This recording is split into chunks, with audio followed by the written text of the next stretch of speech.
Сәлем озат оқушым, бүгін бізде 85-ші сабақ есеп шығару шамалар арасындағы тәуелділікке берілген есептерді шығарамыз. Бірінші есеп тік төртбұрыш туралы кейбір мәліметтер белгілі. Белгісіз мәліметті есептеп тап дейді. Мына кестеде белгісіз мәліметтерді есептеп табамыз. Бірінші кестеде периметрін табу керек және ауданын табу керек екен. Периметрін табу үшін ені мен ұзындығын қосамыз да оны 2-ге көбейтеміз. 25-ке 16-ны қосса 41, оны 2-ге көбейтсек 82. Одан кейін енді ұзындығын табамыз екінші кестеде. А тең 126 бөлу 2 азайту 28 деміз. 126-ны 2-ге бөлсек 63, одан 28-ді алсақ 35 сантиметр болады. Енді ауданын табу үшін 35-ті 28-ге көбейтеміз. Сонда 980 сантиметр квадрат. Енді үшінші бос орында В тең С бөлу А дейміз. Ауданын ұзындығына бөлеміз. Тең 2808-ді 78-ге бөлсек 36 дециметр ені шықты. Енді периметрін табамыз. 36-ға 78-ді қосып ап, оны 2-ге көбейтсек 288 болады. Енді төртінші бос орында ұзындығын табамыз. 25 мм-ге 15 мм-ді қоссақ 40 мм болады. Енді периметрін табамыз. 40-қа 25-ді қосып, оны 2-ге көбейтсек 130 мм. Енді ауданы 40-қа 25-ді көбейтеміз, 1000 мм квадрат болады. Екінші есеп, есепті шығар және оны шығарудың әр түрлі тәсілін тап, тиімді тәсілді таңда дейді. Оңтүстік аймақтарда орам жапырақтың түсімділігі 60 тоннаға. Бұл солтүстік аймақтарға қарағанда 25 тонна гектарға артық. Оңтүстік аймақтарда 25 га жерге қанша тонна орам жапырақ артық өсірілген дейді. М1 тең 60 тонна га және 25 метр га жерге егілген. М2-ні табуымыз керек, неше га екенін. Енді ауданы болса 25 гектар жерді алып жатыр екен. М1 және М2-ні табуымыз керек. Ол үшін М2-ні табу үшін біз алдымен 60-тан 25-ті азайтамыз, сонда 35 тонна га шықты. Енді М1-ді табамыз, жалпы массасын. М1-ді С ауданына көбейтеміз. Яғни 60-ты 25-ке көбейтсек 1500 тонна болады. Енді М2-ні табу үшін М2-ні жалпы ауданына көбейтеміз. 35-ті 25-ке көбейтсек 875. Енді 1000 жарымнан 875-ті азайтамыз, сонда 625 тоннаға артық дейміз жауабы. Үшінші есеп, есепті шығар. Тік төртбұрыш пішінді жер учаскесінің ұзындығы 60 метр, ені 40 метр. Қиярдың бір сортын өсірген кезде түсімділігі 16 килограмм метр квадрат болды. Бұл сорттың түсімділігі 2-ден 1 бөлікке артық, яғни жартысына. Басқа сортпен ауыстырды. Учаскеден қиярдың жаңа сортынан қанша килограмм жинап алынды дейді. Яғни А тең 60 метр, В тең 40 метр деп аламыз. М1 тең 16 килограмм метр квадрат. М2-ні табуымыз керек. Ол жаңағы 16 килограмм метр квадратқа қарағанда 2-ден 1 бөлігі артық екен. Бізге ауданын табуымыз керек, неше метр квадрат, және М2-ні табуымыз керек, жалпы түсімділік массасын. Енді шешуі 16-ға қосамыз, жақшаның ішінде 16 бөлу 2 дейміз.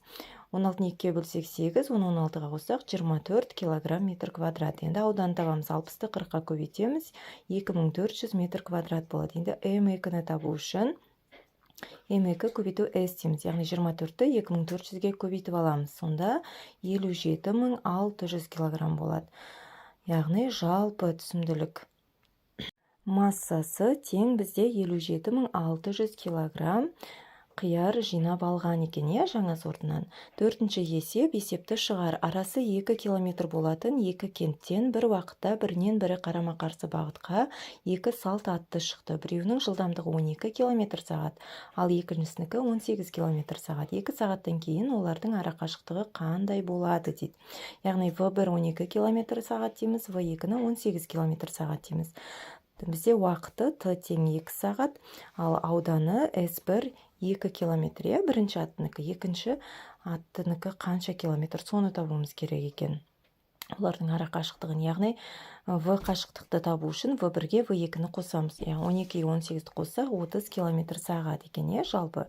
Одан С2-ні табу үшін В қашықтыққа уақытты көбейтеміз. Яғни 30-ға көбейтеміз, шыққан 30 км сағатқа 2-ні көбейтеміз, 2 сағатты тең 60 км болады. Енді ауданын табу үшін С1-ге С2-ні қосамыз. 2 километрге шыққан 60 км-ді қосамыз, сонда 62 км қашықтық болады екен 2 сағаттан кейін. Келесі 5-ші есеп, есепті шығар. А нұсқасы дәптерге координаттық бұрыш шығатындай сәулелер сыз. Сәулелердің бойынан бірлік кесінділерін анықта, кесте бойынша және берілген жылдамдық бойынша қозғалыс графигін құр дейді. S тең V көбейту Т деп аламыз. Яғни S0-ді табу үшін 15-ні 0-ге көбейтеміз 0 болды. S1-ді табу үшін 15-ті 1-ге көбейтеміз 15. S2-ні табу үшін 15-ті 2-ге көбейтеміз 30. S3-ті табу үшін 15-ті 3-ге көбейтеміз 45. S4-ті табу үшін 15-ті 4-ге көбейтеміз 60 шықты. Міне графикті осылай қоямыз. Сағат бойымен және километр, яғни жүрген координат бұрышынан сәуле шығатындай етіп, осындай график сызып алады екенбіз.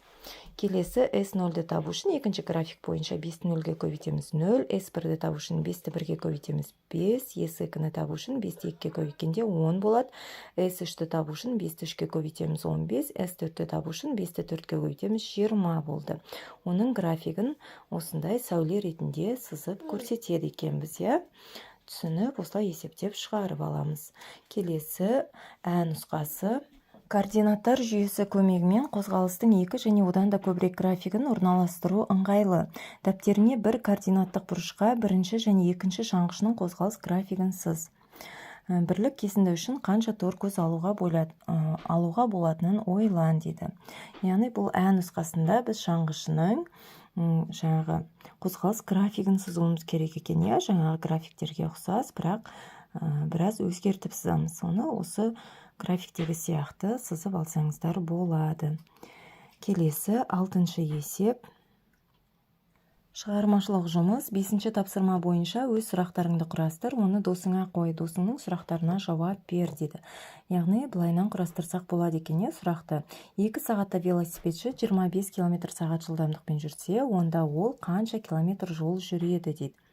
Яғни бұны табу үшін біз 2-ні 25-ге көбейте саламыз, сонда 50 км жол жүреді екен. Жауабы осындай болады сұрақтың. Келесі екінші сұрақ. 15 км сағат жылдамдықпен 60 км жолды велосипедші қанша уақытта бағындырады? Яғни 15 км сағат жылдамдықпен ол 60 км жол жүру керек екен. Оған қанша уақыт кетеді? Соны табуымыз керек. Оны табу үшін 60-ты 15 км сағатқа бөлеміз. Сонда 4 сағат уақытта 60 км жолды жүріп шығады екен. 15 км жылдамдықпен велосипедші. Осындай немесе өздерің де басқалай құрастырып көрсеңдер болады. Келесі 7-ші есеп. Сызбаға берілген мәліметтерді жаз және есепті шығар дейді. Осыған ұқсас есеп құрастыр. Міне Т 2 сағат деп аламыз. Бізге ауданын табуымыз керек, қанша километр жүргенін. Яғни бірінші шаңғышы бізде 19 км сағат жүрген, екінші шаңғышы 14 км сағат жүрген екен жылдамдықпен. В1-ге В2-ні қосып, жалпы қашықтықты табамыз. 19-ға 14-ті қоссақ, 33 км сағат екен, жүрген жылдамдық жолдары. Енді S-ті табу үшін жалпы осы В қашықтыққа көбейтеміз, жүрген уақытты 2 сағатты кеткен уақытты. 33-ке 2-ні көбейтеміз, 66 км болады. Енді өзіміз осыған ұқсас есеп құрастыратын болсақ, В1 тең 80 км сағат, В2 тең 20 км сағат деп алсақ болады. Т бізде 3 сағат кетті дейміз, уақыт. Енді S-ті табу үшін қанша километр екенін былай табамыз. В қашықтық тең 80-ге 20-ны қосып саламыз, В1 мен В2-ні 100 км сағат шықты. S-ті табу үшін 100-ді 3-ге көбейтеміз, 300 км болады. 8-ші есеп 25-ке қалай көбейтуге болатынын қара дейді. 496-ны көбейтеміз 25-ке. Яғни тең 496 бөлу 4 көбейту 100 деп аламыз. Тең 12400 болады екен. Енді 25-ке көбейткен кезде қалай пайымдау керектігін біле отырып, өрнектің мәнін тап дейді. Үлгі бойынша есептеп шығарамыз. 24-ті 25-ке көбейтеміз. Яғни тең жақшан ішінде 24 бөлу 4 көбейту 100 деміз. 6-ны 100-ге көбейтсек 600 болады. 32 көбейту 25-ті 32 бөлу 4 көбейту 100 деміз. 8-ді 100-ге көбейтсек 800 болады. 36 көбейту 25 дейміз, 36-ны 4-ке бөлеміз 9, оны 100-ге көбейтсек 900 шығады. 88 көбейту 25 дейміз, 88-ді 4-ке бөлеміз және 100-ге көбейтеміз. 4-ке бөлгенде 22, оны 100-ге көбейтсек 2200 болады екен. 84 көбейту 25 дейміз, яғни 84-ті 4-ке бөліп аламыз 21, 21-ді 100-ге көбейтсек 2100 шығады екен. 56-ны 25-ке көбейтеміз, 56-ны 4-ке бөлеміз 14, оны 100-ге көбейтсек 1400 болады.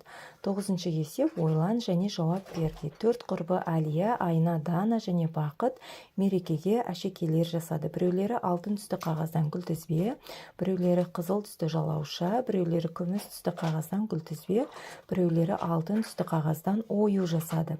Айна мен Дана бір түсті қағазбен жұмыс істеді. Ал Әлия мен Айна бірдей әшекей жасады. Кім қандай әшекей жасады дейді. Яғни бұл логикалық есеп екен. Ойланып жауап беріп көрейік. Айна алтын түсті күлтізбе жасады, Әлия күміс түсті күлтізбе жасады. Дана алтын түсті ою жасады, Бақыт қызыл түсті жалауша жасады. Яғни Айна мен Әлия бірдей әшекей жасады, екеуі де күлтізбе жасады. Айна мен Дана бірдей түстен жасады, екеуі де алтын түсті болды. Енді 10-шы есепті шығар. Көктемде жалпы ауданы 100 метр квадрат 2 жер учаскесіне қызанақ көшеті отырғызылды. Әрбір квадрат метрге отырғызылған көшет саны бірдей. Бірінші жер учаскесінде 140 көшет, ал екіншісінде 260 көшет болды. Әрбір жер учаскесінің ауданын тап дейді. Яғни S тең 100 метр квадрат дейміз, M1 тең 140 көшет, M2 тең 260 көшет. Бізге M1, M2-ні жалпы неше көшет метр квадрат отырылды, соны табуымыз керек, және ауданын табуымыз керек, жер учаскесінің. Оны табу үшін М тең 140-қа 260-ты қосып аламыз, сонда 400 болды.